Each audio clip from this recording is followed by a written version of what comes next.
കോഴിക്കോട് ഡോക്ടർക്കും സുഹൃത്തിനും മർദ്ദനമേറ്റ സംഭവത്തിൽ 3 പേർ കൂടി പിടിയിൽ. കഴിഞ്ഞ നവംബറിൽ CH പാലത്തിന് സമീപമാണ് ഡോക്ടർക്കും സുഹൃത്തിനും നേരെ സദാചാരാക്രമണമുണ്ടായത്.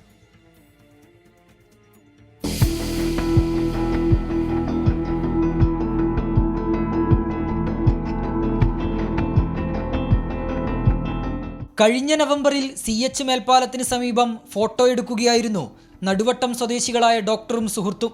അവിടേക്കെത്തിയ ഒരു സംഘം ഇത് ചോദ്യം ചെയ്തു. തുടർന്ന് വാക്കേറ്റമായി.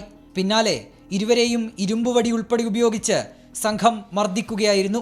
ബഹളം കേട്ട് നാട്ടുകാർ ഓടിയെത്തിയതോടെ പ്രതികൾ രക്ഷപ്പെട്ടു. സംഘത്തിൽ ഒരാളെ പോലീസ് അവിടെ വെച്ച് പിടികൂടിയിരുന്നു. കല്ലായി സ്വദേശി അജ്മൽ ഷാജഹാൻ, പയ്യാനക്കൽ സ്വദേശി മുഹമ്മദ് ഷഹാനത്ത്, കുണ്ടുങ്ങൽ സ്വദേശി മുഹമ്മദ് ബാദുഷ എന്നിവർ കൂടിയാണ് കഴിഞ്ഞ ദിവസം പിടിയിലായത്.